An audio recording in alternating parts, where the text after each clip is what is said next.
குலதெய்வத்தின் பேர் அருளாலும் நவகிரகங்களின் பேர் அருளாலும் முன்னோர்களின் ஆசையாலும் இந்த உலகத்தில் உள்ள எல்லோருக்கும் எல்லா நலனும் எல்லா வளமும் கிடைக்க நான் பிரார்த்தித்துக் கொண்டு எல்லோருக்கும் என்னுடைய ஆன்மீக வணக்கத்தையும் தெரிவித்துக் கொள்கிறேன். இது என்னுடைய 2வது வீடியோ.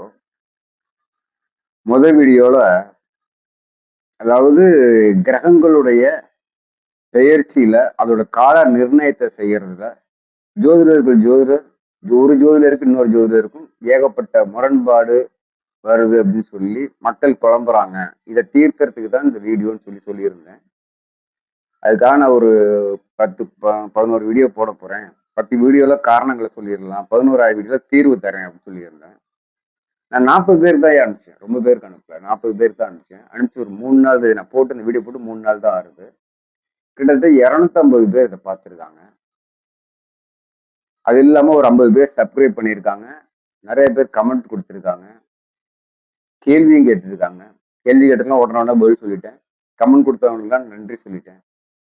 அப்போ இந்த ஒரு 3 நாள்ல இது ஒரு 250 பேருக்கு போய் சேருது அப்படின்னா, ஒருத்தர் இன்னொரு 10 பேருக்கு, அவர் இன்னொரு 10 பேருக்கு அந்த மாதிரி சொல்லியிருக்காங்கன்னா, ஸோ இந்த கிரக பயிற்சியை பற்றிய சந்தேகம் மக்கள் மனசுல இருக்கு, இதை தீர்க்கணும்னு நம்ம எடுத்த முடிவு ஒரு நல்ல ஒரு தெய்வம் கொடுத்த ஒரு ஒரு வரப்பிரசாதம் அப்படிங்கிறது முடிவாயிடுச்சுங்க ஐயா. ஸோ எனக்கு ரொம்ப சந்தோஷமா இருக்கு. என்னன்னா நான் ஒரு ரொம்ப காலமா இது முயற்சி பண்ணி தீவிரமா அதுக்கு உண்டான ஏற்பாடுகளை பண்ணி என்கிட்ட இருக்கக்கூடிய ஒரு சிறிய உபகரணங்களை வச்சுக்கிட்டு நான் அந்த வீடியோ போட்டேன். அதுக்கு எல்லாருடைய ஆதரவும் ரொம்ப அருமையா இருந்தது. ஆரம்பமே நல்ல ஆதரவு நல்லா இருந்தது. ஸோ அதனால நான் இன்னைக்கு இந்த சந்திர பயிற்சியை பற்றி சொல்ல போறேன் ஐயா.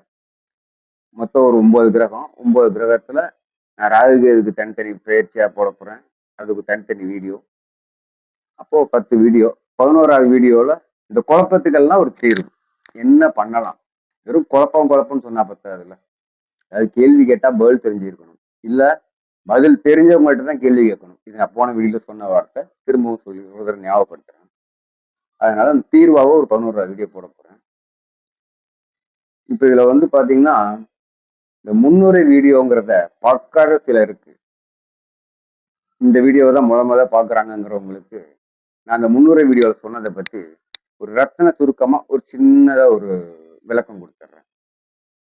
அதாவது கடவுள் இந்த உலகத்துல படைச்சு நம் முன்னோர்களால் கண்டுபிடிக்கப்பட்டு நமக்கு கொடுக்கப்பட்ட கிரகங்களின் எண்ணிக்கை 9, நட்சத்திரங்களின் எண்ணிக்கை 27, ராசி கட்டத்தின் எண்ணிக்கை 12. இந்த 27 நட்சத்திரத்தையும் இந்த 12 கட்டத்துல 3 நட்சத்திரமா முன்னோர்கள் வச்சிருக்காங்க. ஒரு நட்சத்திரத்தை அப்படியே வைக்காம அதுக்கு ஒரு காலக்கெடுவை தீர்மானிச்சிருக்காங்க. எப்படின்னா ஒரு நட்சத்திரத்தை 4 பாதமா பிரிச்சிருக்காங்க. 1வது பாதம், 2வது பாதம், 3வது பாதம், 4வது பாதம், 4 பாதமா பிரிச்சிருக்காங்க. இப்ப 4 பாதம் 3 நட்சத்திரம்னா 12 பாதம் ஆகுது. ஆனா 9 பாதத்தை தான் ஒரு ராசிக்குள்ளார நம்ம முன்னோர்கள் வச்சிருக்காங்க. மீதி 3 பாதத்தை அடுத்த ராசிக்கு மாத்திட்டாங்க. இது ஒரு கால நிர்ணயத்துக்கு நம் முன்னோர்கள் நமக்கு கொடுத்த ஒரு வழிமுறை. இதை வச்சுதான் நம்ம எல்லா ஜாதக கணக்கும் போடுறோம். எல்லாருமே அதான் செய்யறோம். குழப்பங்க வருதுன்னா அன்னைக்கு இந்த யூடியூப், போனு, இந்த ஆண்ட்ராய்டு போனு, இந்த தொலைநோக்கி, செயற்கைக்கோள், டிவி இந்த மாதிரிலாம் இல்லாத ஒரு ஆதி காலத்துல நம் முன்னோர்கள் அவர்களுடைய ஆன்மீக உணர்வாலையும் அவங்களுடைய தெய்வ பலத்தாலையும் கண்டுபிடிச்சு உருவாக்கின அந்த கிரகத்தோட நகர்வுகளை வச்சு உருவாக்கப்பட்ட பஞ்சாங்கம் வாக்கிய பஞ்சாங்கம். இன்னைக்கு கோயில்கள்ல எல்லாம் அதை தான் பயன்படுத்துறாங்க. என்னைக்கு சனி பயிற்சி, என்னைக்கு ராகுகேது பயிற்சி, என்ன ஏதுங்கிறதெல்லாம் அந்த குறிப்பிட்ட கோயில்கள்ல அதை வச்சுதான் பாக்குறாங்க. இது உண்மையிலேயே ஆன்மீகம். நம்ம சில விஷயங்களை மாற்ற முடியாது. இது தெய்வ சம்பந்தப்பட்டது, அது மாற்ற முடியாது. ஆனா வாழ்க்கை இன்னைக்கு மாற கொஞ்சம் நம்ம எல்லாத்தையும் புதுசாவே ஒரு அட்வான்ஸ் எடுத்து போயிட்டு இருக்கோம். பாருங்களேன், நான் இப்ப எங்க இருந்தோ பேசுறேன். இது நாளைக்கு உங்கள்ட்ட எல்லா கையிலையும் நிக்க போகுது. இது நம்ம கண்டுபிடிச்சது தானே. இந்த மாதிரி பண்ணும்போது இந்த கிரகங்களோட அமைப்பையும் அதோட நகர்வுகளையுமே இப்போ உள்ள நவீன யுகத்துல கண்டுபிடிச்சு டிகிரி கணக்கு கொண்டு அதுக்காக உருவாக்கப்பட்டது திருக்கணித பஞ்சாங்கம். ஸோ இந்த திருக்கணித பஞ்சாங்கத்தை பிரகாரம் கணக்கு போடும்போது கணக்குகள் துல்லியமா வருது அப்படிங்கிறது ஏறத்தாழ எல்லா ஜோதிடராலையும் ஏற்றுக்கொள்ளப்பட்டது. ஒரு சில ஜோதிடர்கள் தவிர. அவர்கள் அந்த பழமையில் ஊறி இருக்கிறதுனால அவங்களால அதை ஒத்துக்க முடியல. அது பரவாயில்ல. ஏன்னா சில விஷயங்களை வந்து நம்ம ஒத்துக்குவோம். நம்ம புள்ள ஒத்துக்க மாட்டோம். இல்ல நம்ம அப்பா ஒத்துக்க மாட்டாரு. இல்ல நம்மளும் ஒத்துக்கிட்டு அப்பா ஒத்துக்கிட்டா நம்ம தாத்தா பாட்டி நிச்சயமா ஒத்துக்க மாட்டாங்க. அந்த காலகட்டங்கள் அந்த மாதிரி. அதனால அதை நம்ம பெருசா பேச வேண்டாம். அதை தீர்வுங்கிற 11வது வீடியோக்கு போறோம்ல. அப்ப நம்ம அதை பத்தி பேசிடுவோம். இப்போ வந்து நம்ம என்ன சொல்றோம், இதுதான் இந்த முன்னுரையில் நான் சொன்னது. இந்த சந்திர பயிற்சிங்கிறத வந்து நம்ம எப்படி எடுத்துக்கிறோம்னா, இப்ப இன்னைக்கு வந்து பூமியில ஒரு குழந்தை பிறக்குது. குழந்தை பிறக்குதுன்னா, அந்த குழந்தை பிறந்த நிமிஷமே, அந்த நொடியே அந்த குழந்தைக்காக பல விஷயங்கள் தீர்மானிக்கப்படுது. என்ன தீர்மானிக்கப்படுது? அந்த குழந்தையோட தாய் யாரு? தந்தை யாரு? அண்ணன் யாரு? அக்கா யாரு? பெரியப்பா யாரு? சித்தப்பா யாரு? மாமா யாரு? அத்தை யாரு? தாத்தா யாரு? பாட்டி யாரு? மற்றும் உறவினர்கள் எல்லாம் யார் யாரு? இது எல்லாமே அந்த குழந்தைக்கு உடனே நிர்ணயிக்கப்படுது. அந்த குழந்தைக்கு பேரும் உருவாக்கப்படுது. குழந்தைக்கு பேர் உருவாக்கப்படுதுன்னு உடனே பிறந்த உடனே குழந்தைக்கு வந்து அன்னைக்கு பேர் வச்சிருவாங்களான்னு கேட்டுறாதீங்க. அது ஒரு வாரமோ 10 நாளோ ஒரு மாசமோ நல்ல நாள் பார்த்து எடுத்து பேர் வைப்பாங்க. இருந்தாலும் கூட என் ராசா, ராசாத்தி அப்படின்னு சொல்லி கொஞ்சம் கூப்பிடும் போது ஏதோ ஒரு சொல்லி கூப்பிடணும்ல அந்த குழந்தை பிறந்ததுக்கு. அது ஒரு கிட்டத்தட்ட ஒரு அந்த நேரம் அந்த பேர் வைக்கிற வரையும் அது ஒரு பேர் தானே. அதுக்கப்புறம் அந்த பேர் வந்து பேர் வச்சதுக்கு அப்புறமேட்டு இது கூப்பிடுற பேராகவும் இருக்கலாம். இல்ல காலப்போக்கில் இது மறைஞ்சிட்டு இந்த வச்ச பேரே வைக்கலாம். அது ஒரு பக்கம் இருக்கட்டும். இப்ப நான் சொன்ன இந்த விஷயத்த நீங்க உங்க கற்பனையில அப்படியே நிறுத்தணும். எப்படி நிறுத்தணும்னா, இந்த குழந்தை பிறந்தும் போது நிர்ணயிக்கப்பட்ட இந்த விஷயங்கள் அனைத்தும் தான் அந்த குழந்தையோட பிறந்த ஜாதகம்னு நினைச்சுக்கோங்க. ஒரு கற்பனை தான். அதாவது ஒரு சில விஷயங்களை நம்ம வந்து தெரியப்படுத்துறதுக்கு நம்ம சில உதாரணங்கள் சொல்ல வேண்டியிருக்கு இல்லையா? அதுக்காக சொல்றேன். இது அப்படியே ஒரு கற்பனையில வச்சுக்கணும். ஒரு 20 வருஷம் கழிச்சு, ஒரு 25 வருஷம் கழிச்சு, அந்த குழந்தைக்கோ, அந்த ஆணுக்கோ, பெண்ணுக்கோ ஒரு கல்யாணம் பண்ணணும். இல்ல ஒரு வேலையே கிடைக்க மாட்டேங்குது. இல்ல நிரந்தர வேலையில உட்கார மாட்டேங்கிறான். இல்ல ஏதாவது ஒரு வம்பு வழக்கு அடிக்கடி வந்துட்டே இருக்கு. இல்ல வெளிநாடு போகக்கூடிய யோகம் இருக்கா? இப்படி எதையாவது தெரிஞ்சுக்கணும்னு சொல்லி ஒரு ஜோதிடர்கிட்ட போறோம். ஜோதிடர் வந்து யார் என்னங்கிறது முக்கியம் இல்ல. இந்த காலகட்டத்துல அந்த குழந்தைக்காக முடிவு செய்யறதுக்கு சில விஷயங்களை தெரிஞ்சுக்கிறதுக்கு நம்ம ஜாதகத்தை எடுத்துட்டு அந்த ஜோசியத்தை போறோம். அந்த நாள்ல அந்த வானத்துல அந்த கிரகங்கள் எந்த இடத்துல இருக்கு அப்படிங்கிறத வச்சு சொல்லக்கூடிய பலன் தான் கோச்சார பலன். இது வந்து அந்த முன்னாடி சொன்னோம் இல்லையா, அந்த பிறந்த ஜாதகத்தை வந்து அந்த பிறந்த குழந்தை நேரத்துல இந்த உறவுகள் பேர்களை மனசை வச்சுங்க, கற்பனையில வச்சுங்கன்னு. இப்ப அதை அப்படியே கற்பனையில வச்சுக்கிட்டு இன்னைக்கு நிலைமைக்கு வந்தீங்கன்னா, அன்னைக்கு போட்ட ட்ரெஸ்ஸையோ, அன்னைக்கு சாப்பிட்ட அந்த பாலோ, அன்னைக்கு சாப்பிட்ட உணவையோ இன்னைக்கு இந்த 20 வயசு குழந்தைக்கு 25 வயசு குழந்தைக்கு நம்ம கொடுக்க முடியுமா? முடியாது. இன்னைக்கு இந்த குழந்தை வளர்ந்துருச்சு. அது 25ஓ, 40ஓ, 60ஓ, 80 வயசோ, எந்த வயசா இருந்தாலும் அந்த காலகட்டத்துக்கு தகுந்த மாதிரி அது சாப்பிட்ற சாப்பாட்டுல இருந்து போட்டுக்கிற ட்ரெஸ்ஸுல இருந்து அது நடைமுறையில இருந்து உடம்பு அமைப்புல இருந்து எல்லாமே மாறி இருக்கும். ஸோ அன்னைக்கு என்ன தேவையோ அதை தான் நம்ம அவங்களுக்கு கொடுக்கணும். நான் பிறந்த போது உனக்கு பால் தான் கொடுத்தேன் அப்படின்னு சொல்லி நம்ம கொடுக்க முடியாது. 20 வயசுல நீ கரிச்சு சாப்பிட்ற மாதிரி நிறைய பொருள் கொடுத்தேன்னு சொல்லி 80 வயசு பல்லு இல்லாத ஒரு பெரியவருக்கு போய் முறுக்கு சீடை அந்த மாதிரி பொருள் நம்ம கூட சாப்பிட முடியாது. அந்த வயசுக்கு அவருக்கு என்ன வேணும், இது ஜீரணமாகும். இது இதுதான் கோச்சாரம். ஸோ இந்த கோச்சாரங்கிறதும் அந்த பிறந்த ஜாதகங்கிறதும் இப்படிதான் நம்ம ஒப்பிட்டு பார்க்கணும். சரி ஐயா, கோச்சாரத்தையும் எடுத்துக்கிட்டோம், பிறந்த ஜாதகத்தையும் எடுத்துக்கிட்டோம். இது போதுமா? பத்தாது. ஏன்? அந்த நேரத்துல உங்களுக்கு என்ன தசா புத்தி நடந்துட்டு இருக்கு, அந்த தசா புத்தி என்ன பண்ணுது அப்படின்னு சொல்லி இந்த மூணையும் நேர்கோட்டுல நிறுத்தி சில கணக்குகள் போட்டு சொல்லக்கூடியதுதான் ஜாதக பலன். சரி, இந்த தசா புத்தினா என்ன? தசை நாதன் புத்திநாதன் அவ்வளவுதானா? இல்லைங்க. நம்ம பாருங்க, நம்ம முன்னோர்கள் இந்த எண்களோட ரொம்ப விளையாட்டு விளையாடிட்டு இருக்காங்க. அந்த விளையாட்டுக்கு வந்து உண்மையிலேயே சொல்றேன், ஆனா எந்த ஒரு உபகரணமும் இல்லாம எந்த ஒரு அமைப்பும் இல்லாத நேரத்துல அவங்க உருவாக்குனது பாருங்க. நாலுங்கிறதுக்கு ஒரு 1ல இருந்து கிட்டத்தட்ட 10 வரையும் ஒவ்வொன்றுக்கும் ஒரு கணக்கு வச்சிருக்காங்க. இதுல இந்த 5, 7 இந்த விஷயங்களை தான் ரொம்ப அதிகமா கொடுத்துருக்காங்க. இந்த 5 எடுத்துட்டீங்கன்னா 5ங்கிறது பிரதானமா வச்சிருக்காங்க. எப்படின்னா பஞ்சபூதம், பஞ்சாட்சரம். பஞ்சபூதங்கிறது தெரியுமே, காற்று, நெருப்பு, பூமி, ஆகாயம், நிலம், இந்த மாதிரி. இப்போ இந்த அஞ்சுங்கிறதுக்கு இவ்வளவு விஷயங்கள் சொல்லியிருக்காங்க. பிறந்த நம்மளுடைய அமைப்புல இந்த கையா இருக்கட்டும், 2 கையிலுமே தனித்தனியாவே பாருங்க. இந்த கையா இருக்கட்டும், காலா இருக்கட்டும், 5 விரல் தான், 6 விரல் படைக்கல. ஏதோ ரேர் கேஸ், யாரோ ஒருத்தருக்கு 6 விரல் இருக்கலாம். சில பேருக்கு அது ஒரு விரல் சின்னதா போய் கண் பார்வையில 4 விரல் மாதிரி தெரியலாம். இது வந்து இயற்கையில ஏதோ ஒரு நடக்கக்கூடிய ஒரு சிறிய இடத்துல வரக்கூடிய சின்ன தப்பு. ஆனா பொதுவானது 5 விரல். அதே மாதிரி இந்த தசாபுத்திலையும் 5 விதமா வச்சிருக்காங்க. இந்த 5ங்கிறதுல பாருங்க, இன்னொன்னு 5 அங்கங்கள் சேர்ந்ததுதான் பஞ்சாங்கம். பஞ்சாங்கங்கிறதுல 5 அங்கங்கள் சேர்ந்தது. பஞ்சு அப்படின்னா 5. இந்த 5 சேர்ந்ததுதான் அந்த 5 விஷயமான விவரங்களை சொல்லக்கூடியதுதான் அந்த பஞ்சாங்கம். அதே மாதிரி இந்த தசா புத்தியும் 5 பிரிவா பிரிச்சிருக்காங்க. தசை, புத்தி, அந்தரம், சூட்சமம், பிராணன், இப்படி 5 விதமா பிரிச்சிருக்காங்க. இப்ப பாருங்க, இந்த 5 விரல்ல இந்த கட்ட விரல் தான் முதன்மையானது. இந்த இதுதான் தசாநகர். அடுத்து அங்க போறாங்கல்ல, இந்த எனக்கு இது வேணும், இந்த அது வேணும், இந்த இது இவர் மாதிரி இருக்கணும், இல்ல அந்த மாதிரி இருக்கணும் அப்படின்னு சொல்லி விரலை காமிச்சு பேசுறோம் பாருங்க, ஆள்காட்டி விரல். இதுதான் புத்திநாதன். இந்த 5 விரல்ல பாருங்க, இந்த நடு விரல் இருக்கிறதுலே உயரமா இருக்கும். ஆனா இதுக்கு இந்த பக்கம் 2 விரல், இந்த பக்கம் 2 விரல். அதாவது உண்மையிலேயே இந்த நடுவிரலோட பிரச்சனை தான் கொஞ்சம் சங்கடத்து உள்ளது. எப்படின்னா, இது எந்த விஷயத்திலயும் நம்ம எடுத்துக்கிறது இல்லை. ஏன்? மோதிரமும் போட மாட்டோம். அது என்னமோ அது, ஆனா கட்டாயமா அந்த நடுவர்கள் இல்லாம எதுவும் பண்ண முடியாது.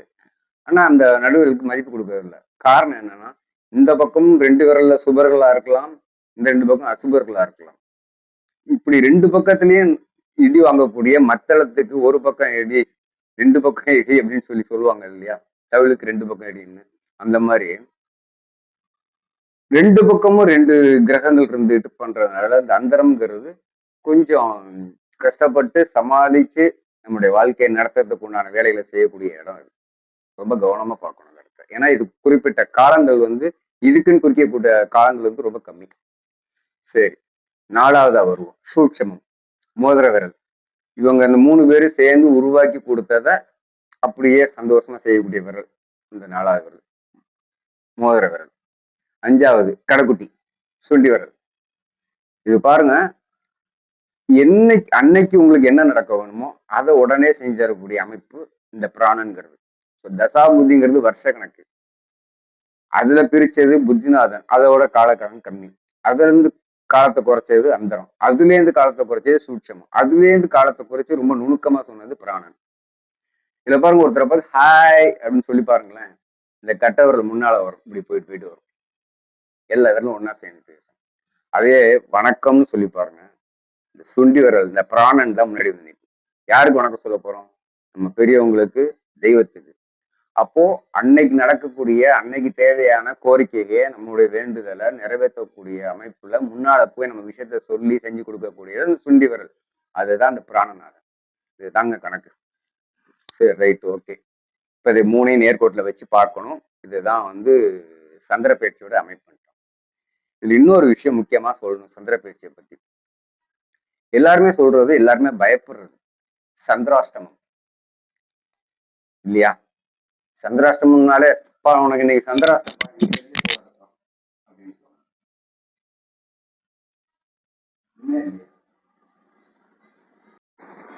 பேசிக்கும் போது சின்ன தடங்கள் ஆனதற்கு மன்னிக்கணும். கரண்ட் நடுவில் போயிட்டு வந்தது, அதான் ஒரு சின்ன பிரச்சனை. இது தொடர்ந்து வருதா என்னங்கிறத செக் பண்ணி பார்ப்போம். சரியா வந்ததுன்னா நான் அதை அப்படியே அனுப்புறேன். இல்லைன்னா இன்னொரு முறை நான் மறுபடியும் முதலேருந்து பேசி விஷயங்களை நான் அனுப்புறேன். ஸோ சொல்லிட்டு இருந்தது இந்த சந்திராஷ்டமத்தை பத்தி. இந்த சந்திராஷ்டமம்னா பயப்படாத ஆள் கிடையாது.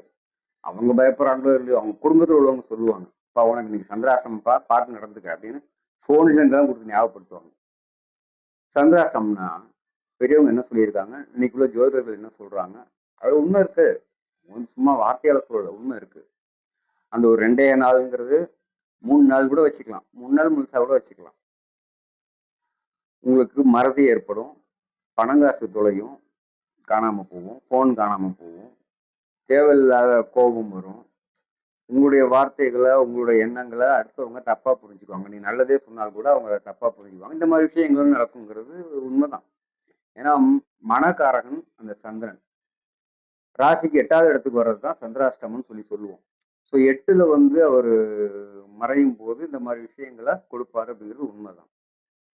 ஆனா ஒரு விஷயம் பாருங்க, இது வந்து நான் சொல்லக்கூடிய விஷயம் வந்து எத்தனை பேர் ஏத்துக்கிறாங்க, எத்தனை பேர் ஏத்துக்கலன்னு தெரியல. ஆனா நான் வாழ்வியல்ல நான் வந்து என்னோட அனுபவத்துல பார்த்த உண்மை இது. இதுக்காக நான் வந்து பல கணக்குகள் போட்டு பார்த்து அதை வந்து அனுபவபூர்வமாவும் நான் தெரிஞ்சிட்டது. அதாவது என்ன சொல்றேன்னா, முன்னாடியே சொல்லிட்டேன். ராசிங்கிறது 3 நட்சத்திரத்துல உள்ளது, 9 பாதம் உள்ளதுன்னு. அப்ப அந்த ஒரு ராசிக்கு வந்து 3 நாளைக்குள்ளார அந்த சந்திரன் அதுக்குள்ளார உட்கார்ந்துருக்காருன்னா, இந்த 3 நாளும் அந்த குறிப்பிட்ட நட்சத்திரத்துல பாதத்துல பிறந்தவங்களுக்கு பிரச்சனை வர்றதுக்கு வாய்ப்பே இல்லை. உங்களுக்கு அந்த நட்சத்திரம் அந்த பாதம்ங்கிறது கிராஸ் ஆகும்போது அந்த இடத்துக்கு தகுந்த மாதிரி அந்த 8வது இடத்த கிராஸ் ஆகும்போது அந்த பிரச்சனை வந்துட்டு போயிடும். இது ஒரு கணக்கு. அடுத்த ஒரு கணக்கு லக்னம். இந்த லக்னம்னா என்னன்னா, சூரிய உதயம்ங்கிறது பொதுவா வந்து பொழுது விடிஞ்ச உடனே சூரியன் உதிர நேரத்தை சூரிய உதயம் போகும். முன்னோர்கள் வந்து லக்னம்ங்கிறது எப்படி சொல்றாங்கன்னா, அந்த குழந்தை பிறக்கிற நேரத்துல அந்த சூரியனுடைய கதிர்வீச்சு அந்த குழந்தை பிறக்கிற நேரத்துல எந்த ராசியில படுதோ, எந்த நட்சத்திரத்துல படுதோ, எந்த பாதத்துல படுதோ, அதுதான் அந்த குழந்தையோட லக்னம் அப்படின்றாங்க. இரவா இருந்தால் கூட கதிர்வீச்சு தான். கண்ணுக்கு தெரியாதா இருந்தாலும் சூரியன், கிரகங்கள்ங்கிறது அவங்களோட வேலையை செய்வாங்க. ஏன்னா கண்ணுக்கு தெரியாத சனி, கண்ணுக்கு தெரியாத குரு எல்லாம் அவங்க வேலையை செய்யும் போது, இரவுல சூரியன் தெரியலன்னா அதுக்காக அவர் தன்னோட வேலை செய்ய மாட்டாருன்னு இல்லை. நம்ம கொடுக்குற வெளிச்சத்தை கொடுக்கலங்கிறத தவிர இந்த கிரக சம்பந்தமான வேலைகளை நிச்சயமா அவர் செய்வார். சந்திரன் அதே மாதிரிதான். பகல்ல தெரிய மாட்டாருனாலும் கூட சந்திரன் அவர் என்னென்ன செய்யணுமோ, சந்திராசிரமா பகல்ல தான் தொல்லை பண்ணுது. பகல்ல சந்திரன் இருக்கிறது இல்லையே, கண்ணால் பார்க்க முடியலையே. சந்திரன் இருக்காரு, நம்மளால பார்க்க முடியலையே. அதனால அவர் பார்க்க முடிஞ்சாலும் முடியாட்டாலும் அவரோட வேலை அவர் செய்வார். இதுதான். அப்போ இந்த லக்னத்துக்கும் சந்திராசிரமும் பார்க்கணும். ஒரு வருஷத்துல ராசிக்கு 13ல இருந்து 14 சந்திராஷ்டமம். லக்னத்துக்கும் அதே மாதிரி 13ல இருந்து 14 சந்திராஷ்டமம். இதுல ஒரே ஒரு வித்தியாசம் என்னன்னா, சில பேருக்கு லக்னமும் ராசியும் ஒன்னா சேர்ந்து அமைஞ்சிருக்கும். அவங்களுக்கு நிச்சயமா சந்திராஷ்டமம் கொஞ்சம் கடுமையா தான் இருக்கும். ஏன்னா அவங்களுக்கு ஒரு 13 அல்லது 14 மட்டும்தான் வரும். மற்றவங்களுக்குலாம் 26ஓ 28ஓ சந்திராஷ்டமங்கள் வரும். சரி. அப்ப இந்த சந்திராஷ்டமம் வர நாள் அத்தனைக்குமே அந்த ஒவ்வொரு 3 நாள் சொல்லி இந்த 14 தரம் வரக்கூடிய அத்தனை சந்திராஷ்டம நாட்களுக்குமே நம்ம கஷ்டமா? நிச்சயமா இல்லைங்க. இந்த சந்திராஷ்டமம் வரும்போது அந்த சந்திரன் ஒளி மிகுந்தவராகவும் பௌர்ணமி சந்திரனாகவும் இருந்தா நிச்சயமா உங்களுக்கு தொல்லை கொடுக்க மாட்டாரு. நல்லதுதான் பண்ணுவாரு. அதே நேரத்துல அந்த 8வது வீட்டை அந்த சந்திரன் வந்து உட்கார்ற நேரத்துல குருவோ சுக்கிரனோ பார்த்தா அவங்க பார்வைப்படும் போது அந்த சந்திரன் நல்லதுதான் செய்வார். ஆக எல்லா சந்திராஷ்டமும் உங்களுக்கு கெடுதல் பண்ணாது. இது உறுதியான ஒண்ணு. உங்களுக்கு சந்திரன் இருந்தா நான் சொன்ன பிரகாரம் லக்னத்துக்கு ஒண்ணு ராசிக்கு ஒண்ணுன்னு கணக்கு பார்த்தா ஒரு மாசத்துல 2 சந்திராஷ்டமம் நமக்கு உண்டு. இன்னைக்கு வரை நினைச்சிட்டு இருக்காரு ஒரு சந்திராஷ்டமம் தான். ஏன்னா ராசிக்கு தான் நினைச்சிட்டு இருக்கோம். நான் சொன்னதுக்கு அப்புறம் அதை முயற்சி பண்ணி பாருங்க. அந்த 2 சந்திராஷ்டமத்திலையும் நடக்கக்கூடிய விஷயங்களை தனித்தனியா ஒரு டைரியிலயோ ஒரு நோட்லயோ எழுதி வச்சிருங்க. நீங்க வருஷம் பூரா எழுத சொல்லல, முதல் தரம் எழுதுங்க. அடுத்த மாசம் திரும்பி அதே மாதிரி சந்திராஷ்டமம் வரும்போது அந்த தேதிக்குள்ளதையும் எழுதுங்க. ரெண்டையும் கம்பேர் பண்ணி பாருங்க. மழைக்கும் மடுவுக்கும் உள்ள வித்தியாசம் கட்டாயமா இருக்கும்.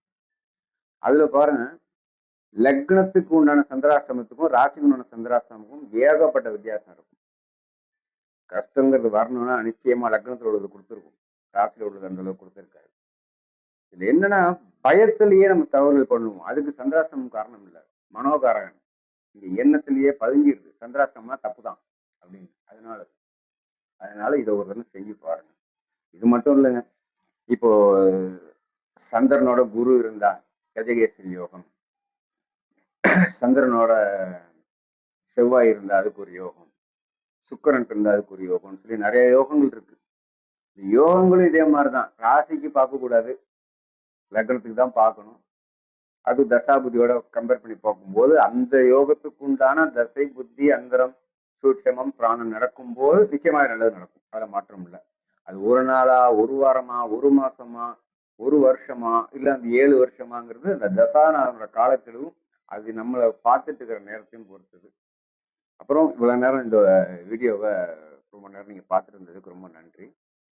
நான் இப்போ அடுத்த வீடியோவா சூரிய பயிற்சி பற்றி போட போறேன். சூரிய பயிற்சினா என்னங்க, சந்திரனை பத்தி சொன்னீங்க, ரைட்டு.